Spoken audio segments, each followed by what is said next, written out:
Today we're going to be talking about subpoena powers, and we've got this subtitled Cutting Through to the Truth, which in this case has a bit of a double meaning. The purpose of subpoena powers that are given to the council in the charter is to help them cut through to the truth, to allow them to do investigations inside the government for waste and abuse and fraud. The second meaning of that, though, is that we've had a lot of people coming out from the opposition who have been falsely claiming that subpoena powers given to the council are somehow a new and strange power or unconstitutional or other things like that. So let's go ahead and start where we always start, which is with a basic definition of this concept here. A subpoena is a writ by a government agency, most often a court, that has the authority to compel testimony by a witness or production of evidence under penalty for failure. Subpoenas are not and never have been limited to the courts. You've probably heard of Congress subpoenaing witnesses. This is not an unusual thing, nor is it somehow limited just to the Congress as a special exception.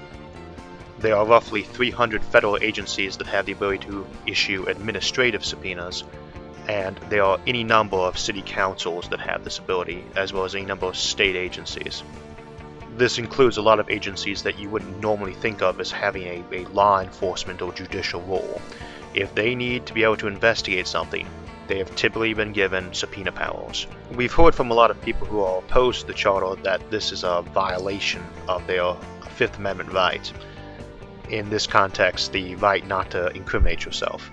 Of course, it's no such thing. It doesn't violate your Fifth Amendment right or due process. You are not required to incriminate yourself. That's not changed, it just means you have to show up to testify. A subpoena, whether it's judicial or non-judicial, always allows you to bring a lawyer, and it always allows you to take the Fifth Amendment if that's applicable. There's no change to that sort of thing. But many agencies have this ability, as do many city councils, so that they can conduct internal investigations. We talk a lot about the Ashtabula County Charter, but let's take a moment to look at the Ashtabula City Charter. This is Section 84, covering investigations. A lot of text here, but we'll just highlight the important stuff in red. Notice it's talking about the council here, or any committee they appoint of not less than 3 people.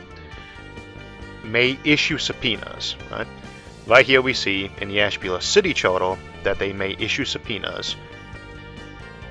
And again, this is just Ashtabula City's charter. This is not an uncommon feature of city charters. Not every chartered municipality has them. A lot of the smaller ones don't, or haven't had occasion to put that in there yet.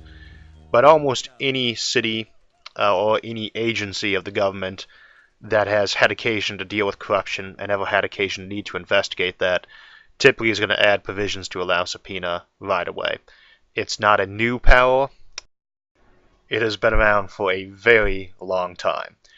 Specifically, the term subpoena has been in use since the 14th century under the reign of King Richard II of England. It has never been an exclusive power of the judiciary. It dates back, in terms of a concept, even further than that. Governments have pretty much always had the power to compel people to come in and testify over any sort of criminal or civil matter where their testimony is just part of the process. So one of the more amusing and under-researched comments we got about this was that the Founding Fathers clearly never meant for subpoenas to be used in this fashion. All sorts of amateur experts these days on the history of the Founding Fathers, and it's kind of sad when Wikipedia makes it so easy to check up on these things directly. Of course, that power has been around and in regular use outside the judiciary since before this country was even founded and regularly during its early years. Courtroom TV dramas, not a good source of information about how the law works. We'll see a little bit later on this that even a lot of elected officials have confusion about this, and that's kind of sad because you'd hope that they would do their research on such things. It's kind of ironic because the Charter Committee, for the most part, was formed by those of us who were looking for ways to bring back a lot more local control to the government and a lot more transparency and accountability to the government. So we invested the charter the power of subpoena into the council and into the county administrator for the purpose of being able to investigate waste, corruption, and fraud, specifically to help eliminate a lot of the overreach as well as the waste and corruption that we see in government. I want you to take a moment to think about exactly how an investigation would go if the council did not have this power. They are attempting to look into some accusation of waste or corruption. Not necessarily criminal waste either. They're looking into a case of waste, and they call up the director of a department and they say, "Hey John, we'd like you to come in and testify about some rumors we've been hearing about, some waste in your department." And no? Oh, you don't want to? Oh, well, sorry to trouble you. Talk to you later. Bye. You're not going to get too much done that way. You need that power of subpoena to make them show up and testify. Of course, they have the right to bring their lawyer with them, and they have the right to take the Fifth Amendment where that's applicable under their constitutional rights, same as you and I have, same as everyone has. Not to beat a dead horse into the ground, but subpoena as a tool of a legislative body, such as the council or a government agency, is a very routine power.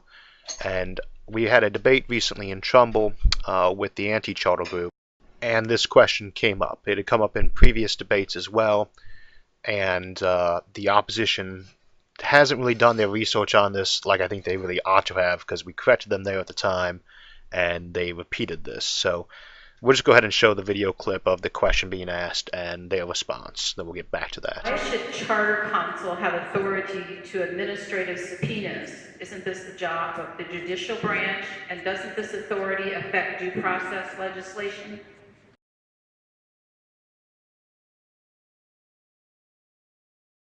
I spoke a little bit earlier about my opinion how it mixes judicial, legislative, and administrative duties.